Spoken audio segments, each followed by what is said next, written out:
Morning guys, my name is Crystal. Welcome to my YouTube channel. Welcome old subscribers, welcome new. If you like my videos, please press the like button. Please do subscribe.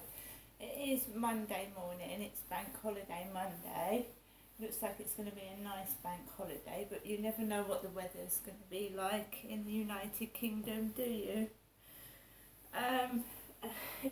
It's been sunny with bits of rain over a couple of days, so you just don't know what the weather's going to be like. Alexa, good morning. Alexa, good morning. Good morning, and happy birthday to Satoshi Tajiri, the creator of Pokemon. He was inspired by his childhood hobby of insect collecting. Gotta catch 'em all. Alexa, what's the time, please? The time is 8:31 a.m. Alexa, what's the date today? Today is Monday, the 28th of August. Alexa, what's the weather like? In Rochester, it's 14 degrees Celsius with clear skies and sun. Today, you can expect intermittent clouds, with a high of 20 degrees and a low of 10 degrees. Also, there's a flood alert in effect. So I feel hot this morning. It's 23 degrees in this flat. Like I said, it's Bank Holiday Monday. The sun is out. Obviously people are head towards the seaside, a nice break or something. I live by myself with my lovely dog Max, which here he is. Hello. Hello Max. So I live with my dog. So me and Max keep each other company. My cat's still missing. Do you know what? I heard a meow last night. I heard a meow. I'll tell you what happened. I went to bed about, it was getting on for 12 o'clock midnight, and I just laid down, and people come back from like clubs and things at night, don't they? So I was woken up about 2 in the morning by people going down the path, down Corey's Road, back from clubs, etc. And a load of dogs started barking, and it was really funny because it was about 2 in the morning, and you heard woof, and then a small dog went ruff ruff ruff, and it went woof, ruff ruff ruff ruff, woof woof woof. It's just going on for about 10-15 minutes, and somebody walked past and they went, shut up. And do you know, I did that once. I got so fed up of dogs barking when I was trying to come into my flat. It wasn't at night though. I went, shut up. But I didn't do it in a nasty way. It was a funny way. It was like, shut up. So after that, I heard like meow, just one meow, and it sounded like my tortoiseshell. But I was so tired. I was tired. I just got down to bed, and I'd woken up, and I just couldn't get up out of my bed. But it obviously wasn't my cat, because my cat would have kept meowing. She had a distinctive meow. She used to almost talk, you know, because you know your own cats, right? You know your own pets. And she used to talk, you know. And she always used to wake me up because she was all meow. She was always like, I want my dinner now, I want my breakfast now, meow. It was really loud. So yes, that's gone. And Nikki used to wake me up, and then she would like go onto the balcony and sit in the chair. She was a noisy cat, and to be honest, she was. So I'm missing that, because she used to rock on the balcony chair. I saw like a video of her yesterday with her lovely markings. It's so sad.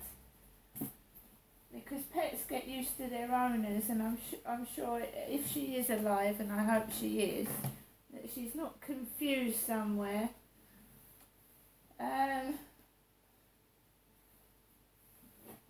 think a dog is more likely to come looking for its owner than a cat, to be fair. So I hold out hope, but I'm not gonna keep my hopes up, if you know what I mean. I do miss her, I do love her, but I've looked everywhere and I've put ads up and everything, so there's nothing else I can do really.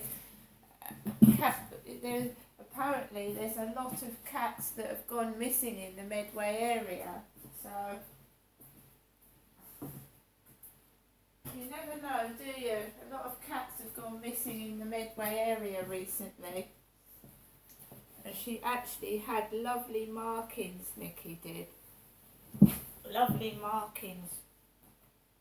If you see pictures of her, she's really, really pretty. Alexa, can you tell me a joke? What do you get if you sit on a barbecue? Hot cross buns. So today is Bank Holiday Monday. I took Max out for a walk last night. There was people on the field. I have obviously been feeling a bit low because I've lost my cat, but not so low.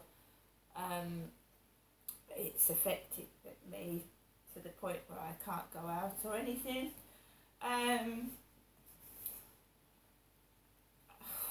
What can I say? I live by myself. I don't see the point of hopping on the train at the moment. The way I feel, because I'm going to get cross and I'm going to get upset. So I'm just staying at home and relaxing this bank holiday weekend. My mum called me last night.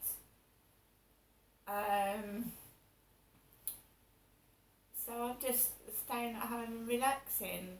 I don't want to keep spending money on buying bits that clutter up the place, and I'm trying to keep trim and fit and get rid of some excess weight.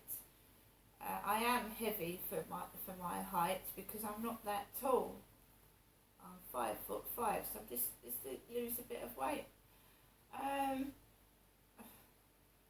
I'm not one for getting up first thing in the morning and going out either. I like to get up slowly. I always have done, as I've written in the diary for several years. Right.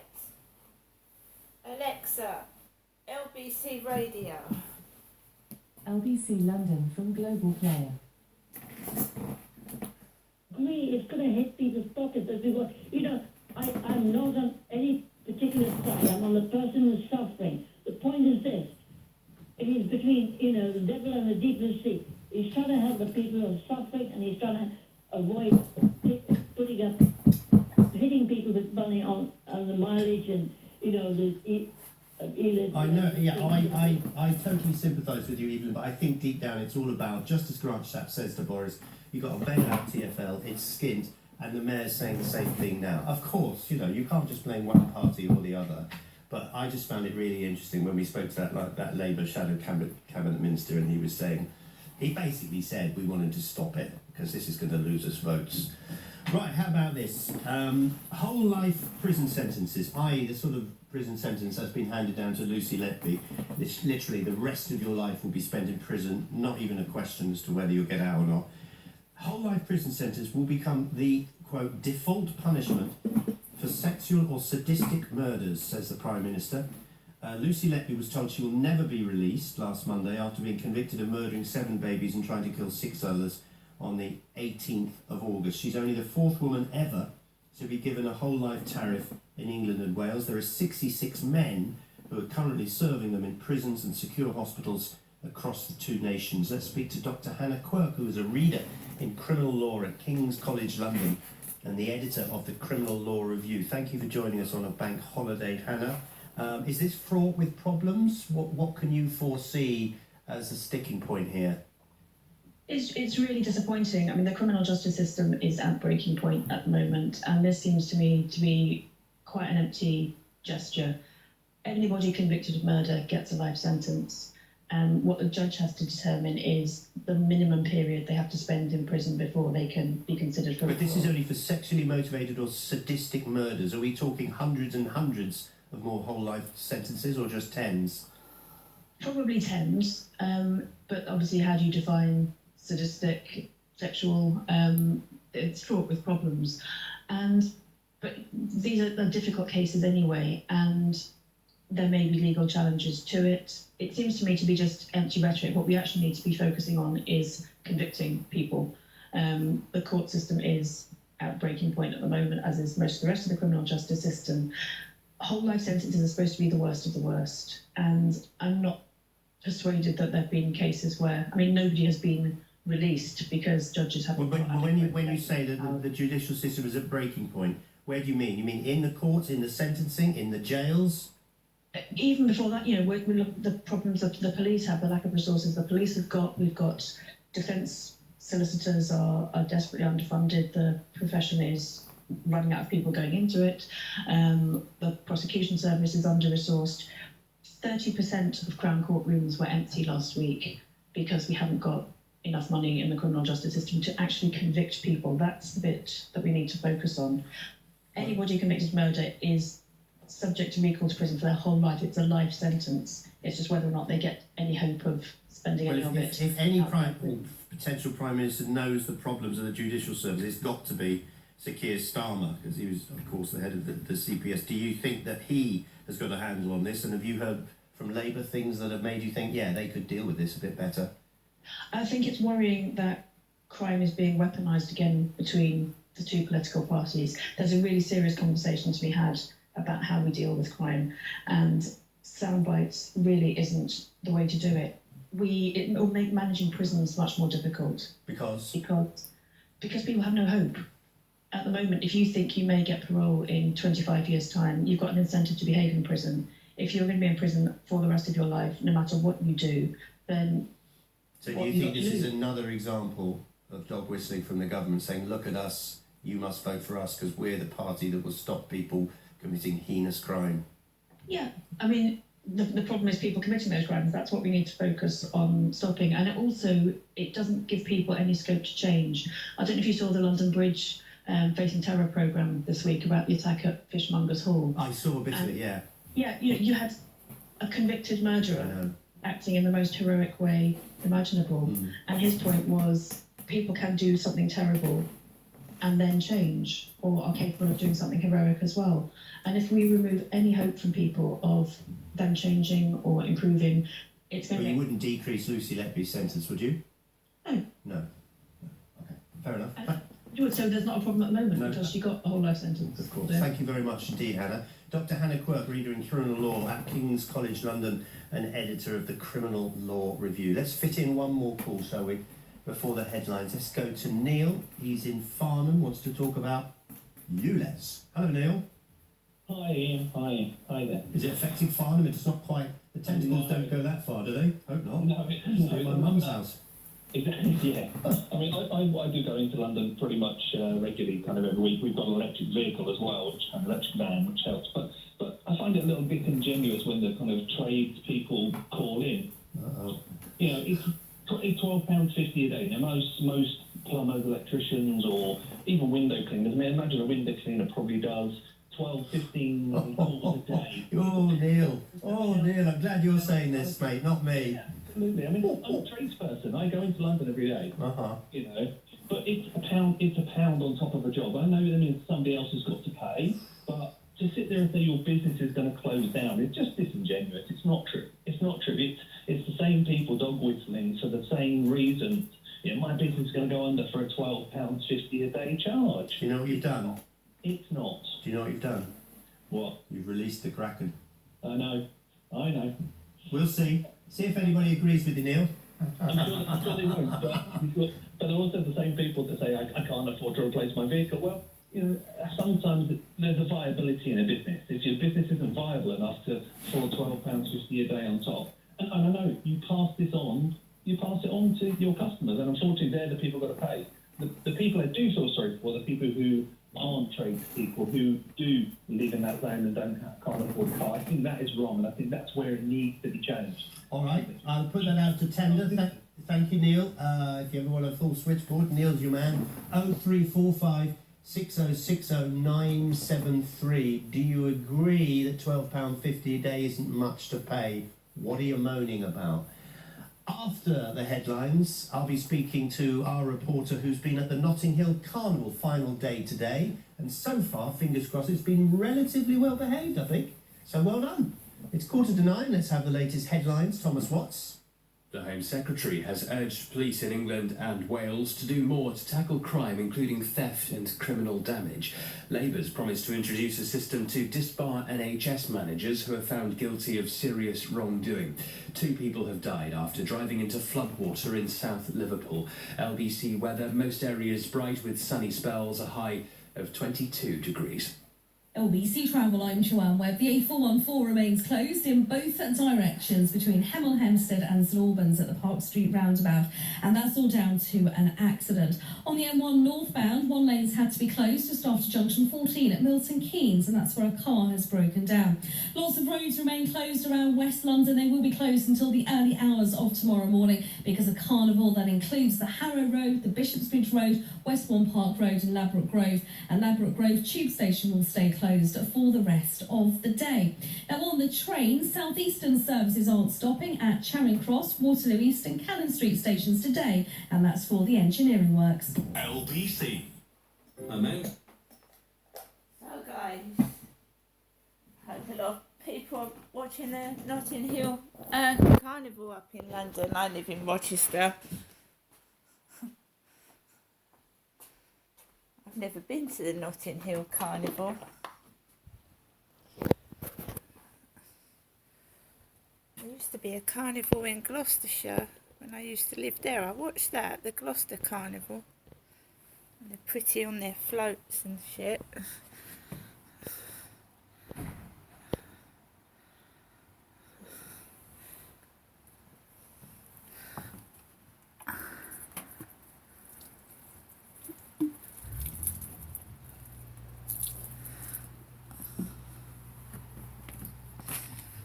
Yeah, looks like it's going to be a nice sunny day. I think one more thing to do is to check my phone for messages, which I do every morning.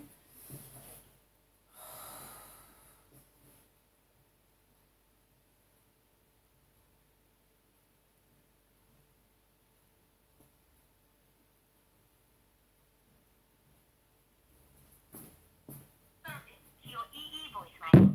You have 2 new messages and 1 saved message. First new message. Received yesterday at noon.